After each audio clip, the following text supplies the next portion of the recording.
Hi everyone, and welcome to our session today called Moving to Outcomes by myself, Helen Southgate, and Lisa Power.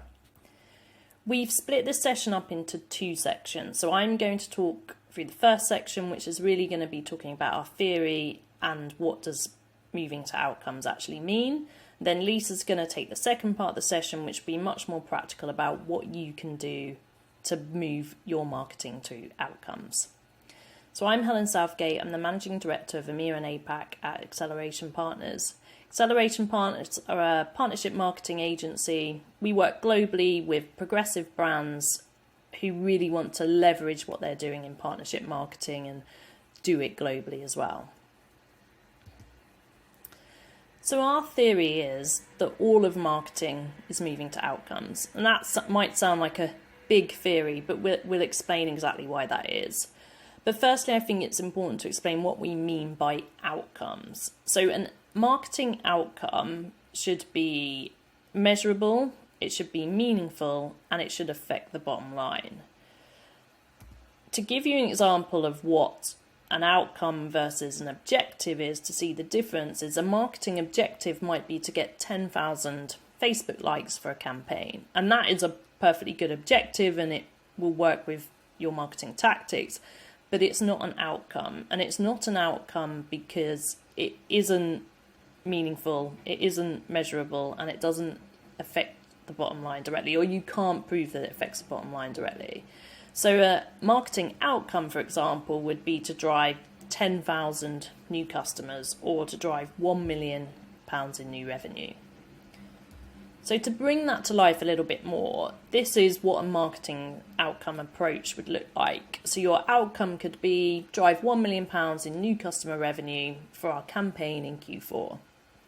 What you would then do is look at which channels you want to support that growth and assign an outcome to each of those. So your partnerships channel might be half of that. It might be 500,000 in new customer revenue it needs to find. Then paid search and paid social might make up the rest at 250,000 each. You then have your marketing objectives and your marketing plan and your marketing tactics within that, but they should all be able to be measurable against that outcome. So whatever you are doing, you should be able to show how it's working towards achieving that £1 million in new customer revenue. And that's a key difference between an outcomes approach and, as I showed before, perhaps Facebook likes or something which isn't as meaningful and directly affects the bottom line. So why do we think this and what's driving that change? Well, there's several things that are happening in the industry, and I'm going to talk through four of the key ones now. So the first one is what we call the Triopoly. So there's a huge reliance from advertisers at the moment on three platforms, which is Google, Facebook, including Instagram, and Amazon. So over 64% of ad spend in the US went through these three channels last year, which is huge. So advertisers are feeling uncomfortable, is probably a good way to put it, that all of their eggs are essentially in three baskets.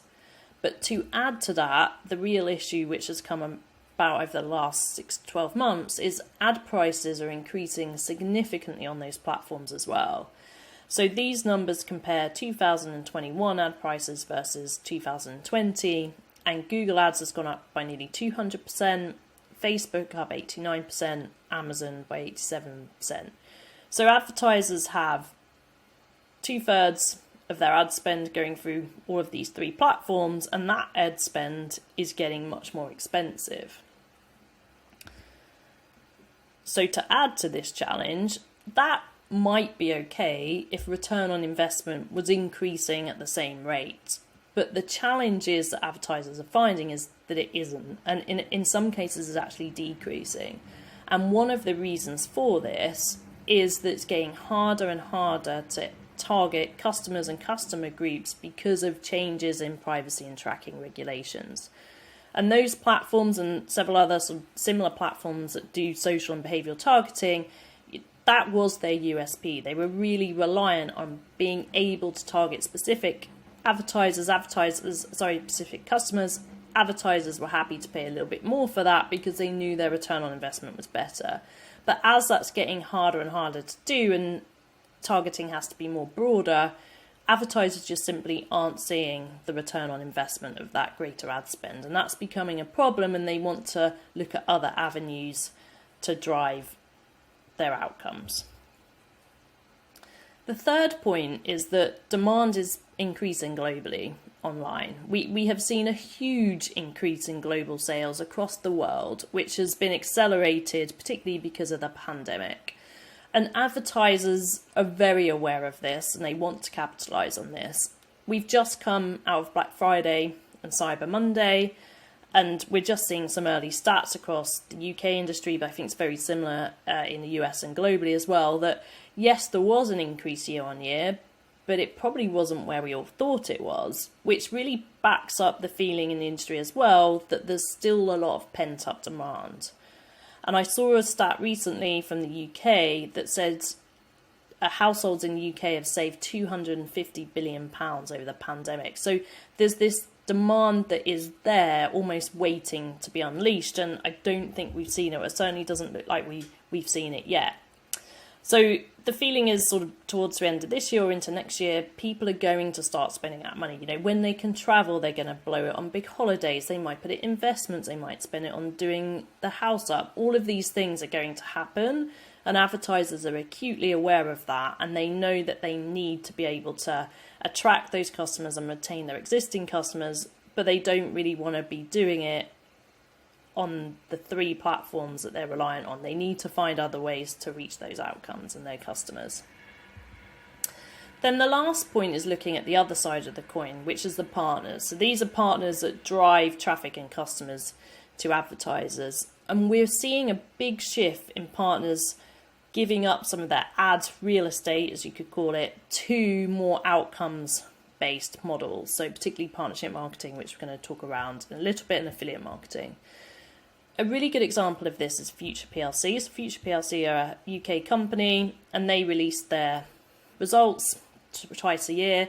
And a few months ago, they released their H1 results, so for the first half of the year, January to June.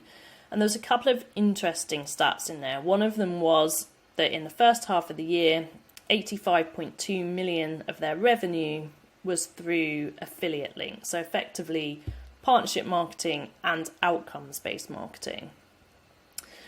The more interesting point to that is that was over 30% of their total revenue for the first half of the year. So, and they've been very honest about that. They're making a huge shift into more of an outcomes-based model, and this is a win-win because the partners are seeing huge value from it, advertisers are looking for this, so they're seeing huge value, and the return on investment is there. So we really feel that the train is already leaving to be an industry based on outcomes over the next few years. And the reasons for that, to summarise, are there's a huge dominance with the three, Google, Facebook and Amazon, and advertisers want to continue working with those partners, don't get me wrong, but they also don't want to be so reliant on them. Privacy and tracking challenges are making it harder and harder to target individual customers, which means the return on investment on some of these platforms isn't as good as it used to be. Consumer behaviour is changing and will continue to change, and it gives lots of opportunities for advertisers online, and we're also seeing many more partnership opportunities in the market. So this brings us to partnership marketing. So partnership marketing is where two or more businesses combine forces to reach a broader audience. And the beauty of partnership marketing is it uses the outcomes philosophy to drive results. So I'm going to hand to Lisa now, and she's going to talk a little bit more about how you can use partnership marketing and get on this train to be in the outcomes-based marketing approach over the next few years. So thank you, and over to you, Lisa.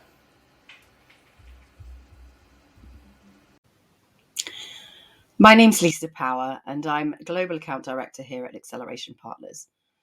I'm going to talk you through the practical application of partnerships marketing and how you can make it work for you as a brand. So what does partnership marketing offer? First of all, it offers access to a large pool of diverse partners, as the name would suggest. We've talked about the dominance of the Triopoly in the marketplace.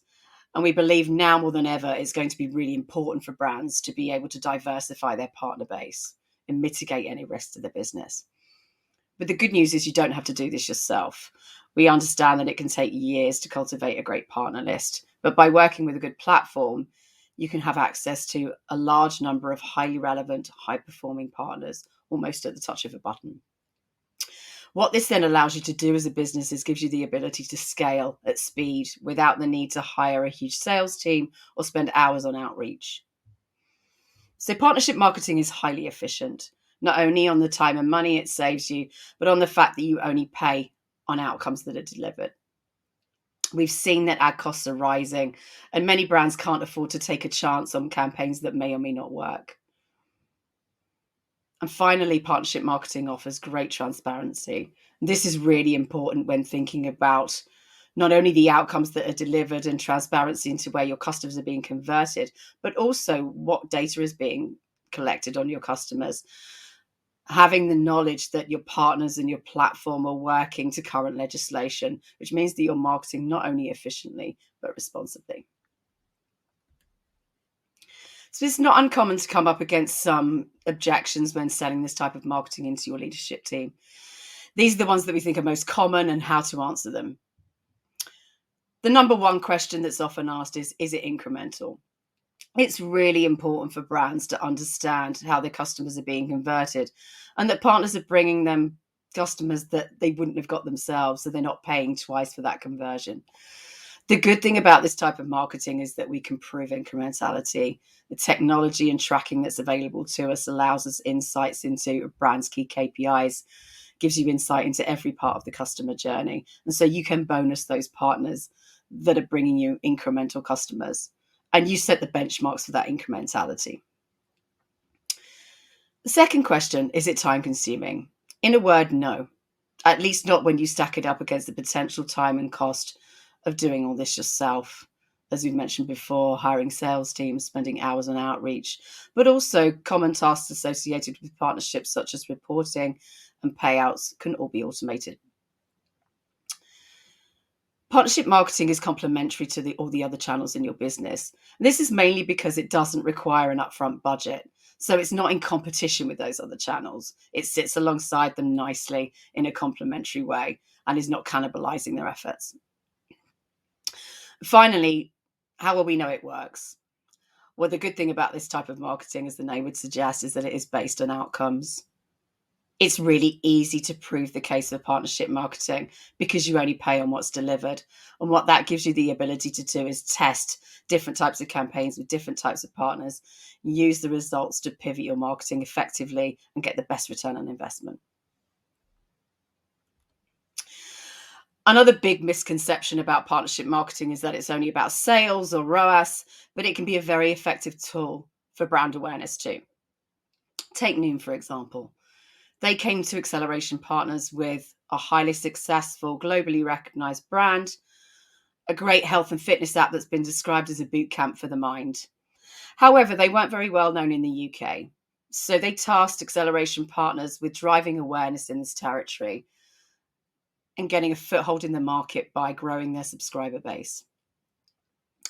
Our approach to this was to find highly relevant partners that we knew would be a good match for Noom's audience. So we were looking for high quality, high performance partners that would drive brand awareness and create a long lasting successful partnership. One of the partners that quickly sprang to mind was The Independent, who have a great reputation in the UK for being a high quality newspaper brand with a big lifestyle based website. They also had a large proportion of customers who were not only highly engaged, but very interested in health and fitness. Having identified this audience base, we set about delivering them constantly refreshed content that would capture them at the discovery stage and get them interested in Noom.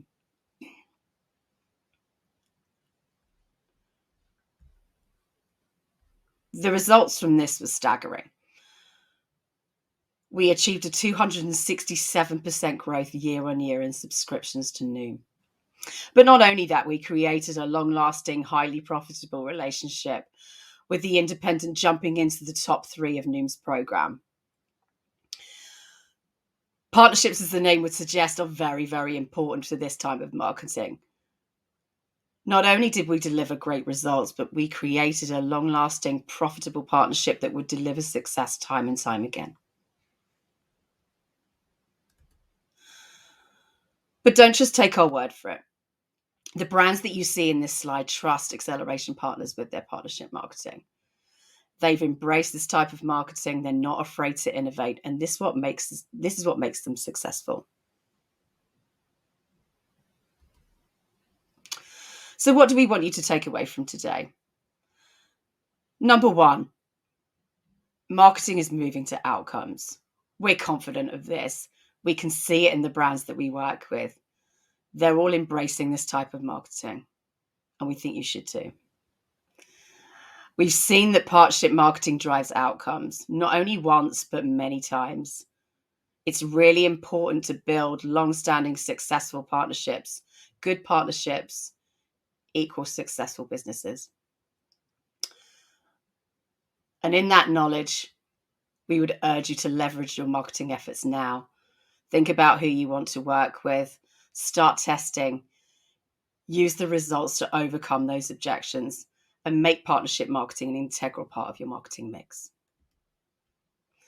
Thank you very much for listening. If you want to know any more, please speak to one of us at Acceleration Partners. Thank you.